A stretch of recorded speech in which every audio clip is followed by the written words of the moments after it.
Hello and welcome. Here we are again at Behind the Lab. We want to thank you for following our series. I'm Tom Morrissey. I'm the Artistic Director for Theater Now.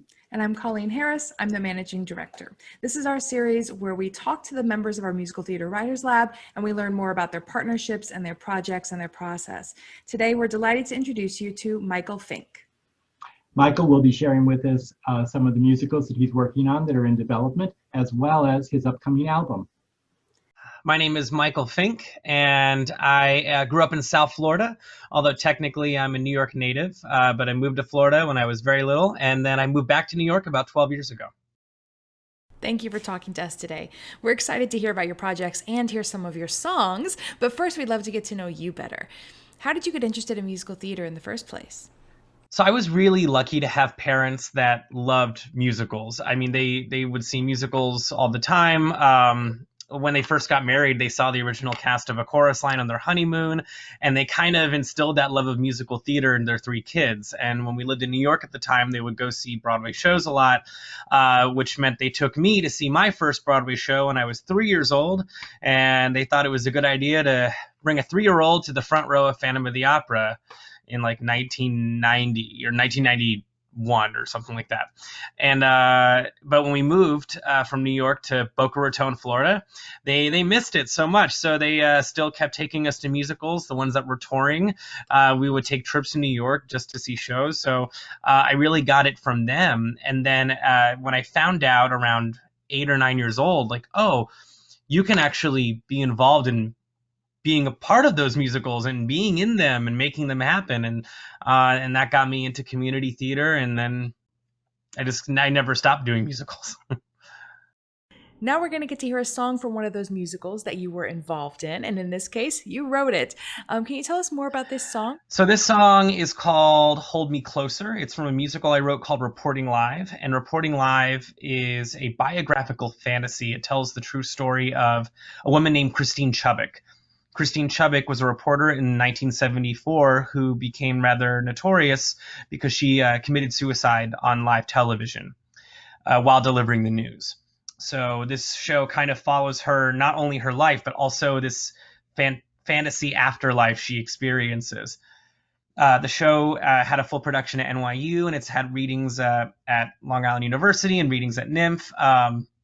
And it's had awesome actors in it, from Alex Brightman to Kate Shindle to a lot of cool folks. And this song is called Hold Me Closer. It's the finale of the show. And this was done in concert, and it was performed by my dear friend Vishal Vaidya, backed by over a dozen awesome singers and a great band. And we did this at the Lincoln Center Library in the Bruno Walter Auditorium. So this is Hold Me Closer.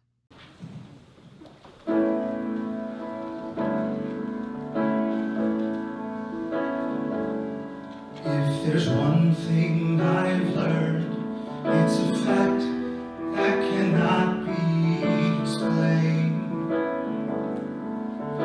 There is no place where happiness can't be attained. No matter how deep we fall, no matter how scared we feel,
Thank you for letting us show that video clip. It is so powerful. Now, switching gears a little bit, how did you first get involved with Theater Now? So I got involved with Theater Now New York by being a part of the Soundbites Festival. I was a part of Soundbites 5.0, and it was for a show I wrote called Dead Flowers. Obviously it's a 10-minute musical, and it was inspired by a true story that a friend of mine told me. She runs her own theater company, and she was traveling throughout Paris, and she met a florist there, and she asked the florist, "What is the weirdest order you ever got?" And he said, a woman came in asking for a dozen of my deadest roses. And apparently it was because she found out her husband was cheating or having an affair, and so she wanted to send a message.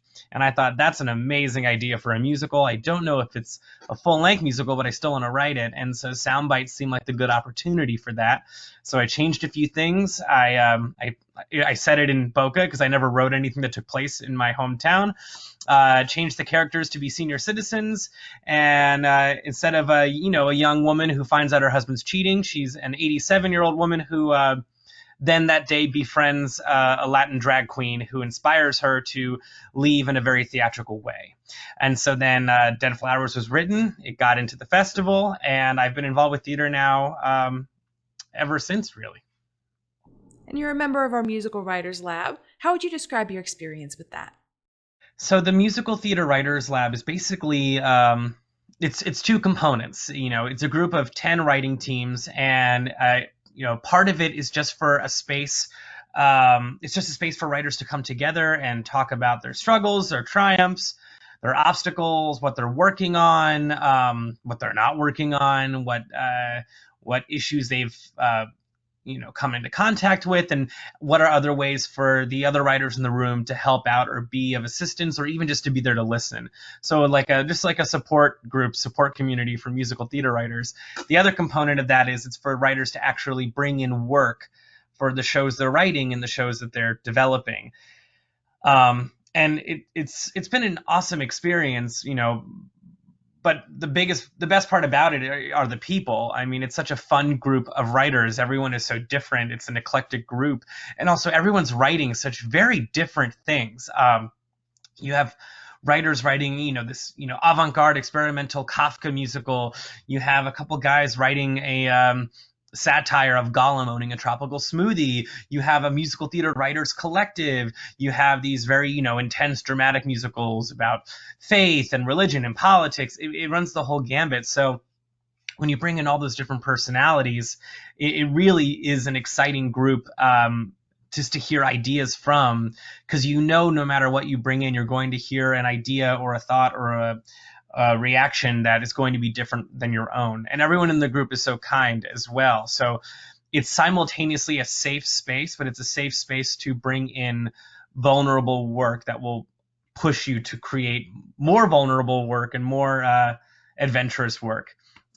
It's just a really fun group of humans to get to hang out with and talk about musicals. We're so happy to have you in the lab.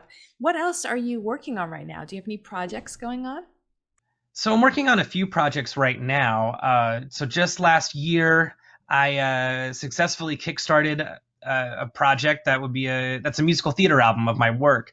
It's a project with me and my friend Robbie Roselle, who's a producer from Broadway Records, and we've been developing it and curating it. And then literally at the end of February, we actually got to record the musicians for the album right before everything shut down.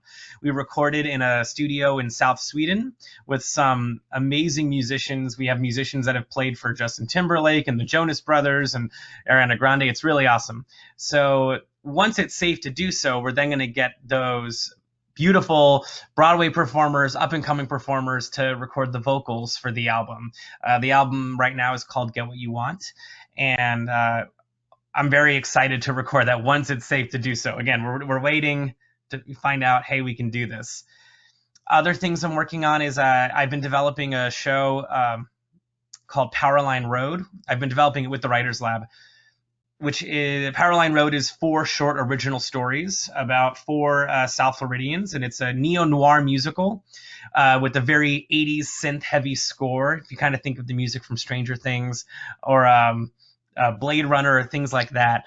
And these stories, kind of intertwined, but not really. And it runs the gambit from the actual structure of social media to the private prison industry to modern day politicking and what all that looks like. And the idea behind it is that it's over the top, overly dramatic, almost borderline soap opera of a musical told in 3 acts of these 4 short stories kind of interspersed amongst each other. So that's been thrilling to get to work on at the lab. And then I've recently been commissioned to write a musical about real life Yankees legend Ray Negron, which is super exciting. You won't find Ray Negron playing on the field for the Yankees, but Ray Negron has been part of the Yankee community for about 4 decades now. And the way his story goes is that in the late 70s, he was a teenager who was caught graffitiing Yankee Stadium, but he was caught by the one and only George Steinbrenner, who's the famous or infamous owner of the Yankees throughout the 70s, 80s, and onward. But rather than calling the cops on Ray, he actually decided to give him a job. And so then Ray had this front row seat to baseball history, to New York history. That was around the time when the Bronx was burning. Everything was going nuts in the city of New York. And meanwhile, Ray's home life was also a lot to deal with. So I'm writing that musical, which is it's a dream come true to be commissioned to write a musical about something that you actually care about, and I was approached with this idea for a show. I told the folks behind it, I don't need to be sold on it. It's a great story. I've gotten to know Ray. We've had several phone conversations about his life, the stories he's told, from late night drinks with Frank Sinatra to, the time he, took his girlfriend to Reggie Jackson's townhouse and got caught just because he had the keys to the townhouse. It's wild. It's a cool story. So I'm working on that show as well. Lots of different projects, which is great. You are so busy. You're so prolific. I know you brought another song for us to put into the video here, and it's from one of the projects that you just mentioned. So can you tell us a little bit more about this next song? This song is a standalone song. It's called Walking Alone. It was inspired by the movie Wild, which is the Reese Witherspoon movie that starred, the Reese Witherspoon movie about Cheryl Strayed, the woman who wrote the book. And the song is being performed by my good friend Alan H. Green, who is a brilliant actor and an amazing singer who's been all over Broadway in the past 10, 15 years or so. And this was when we did the song together in concert at the Green Room 42. And it's a song that's going to definitely be on the album Get What You Want. So if you like hearing Alan sing this now, just wait till you hear it with that beautiful studio arrangement that we have planned for you.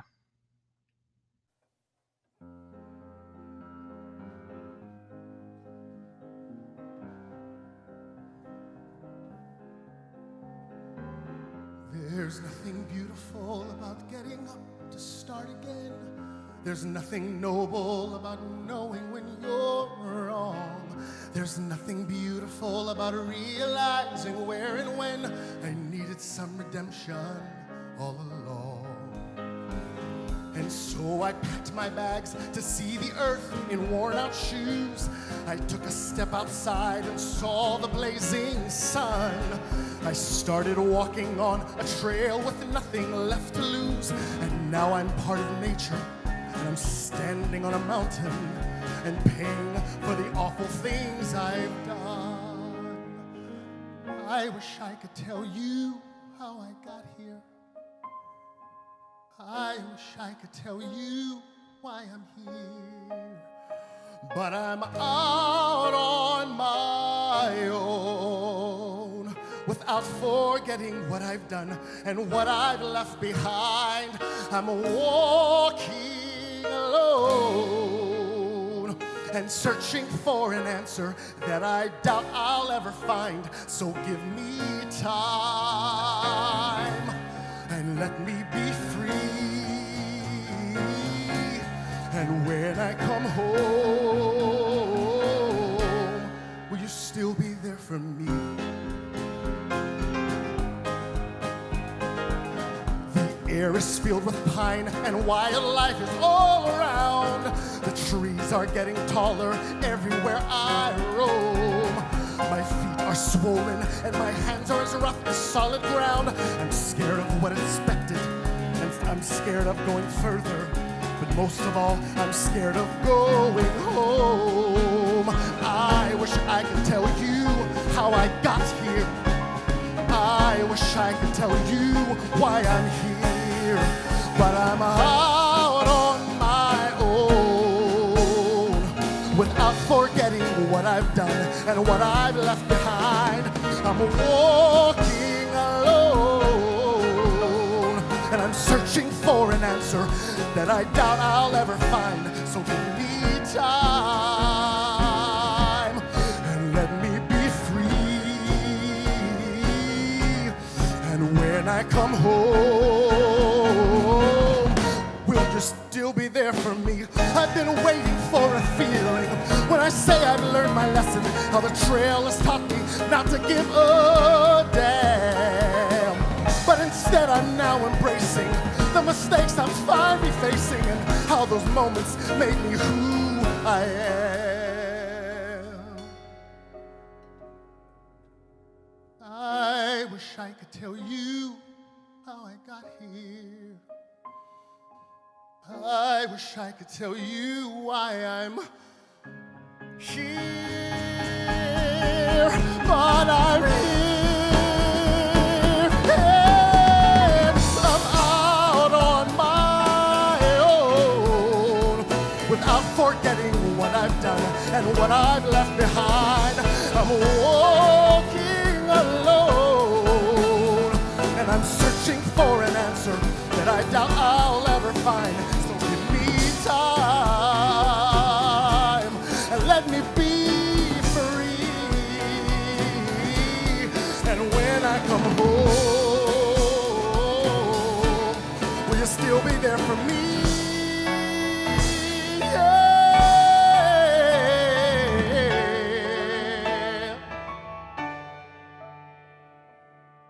So give me time. And let me be free.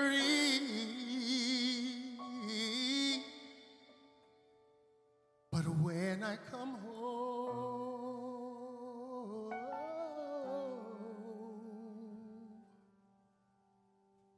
I need you there for me.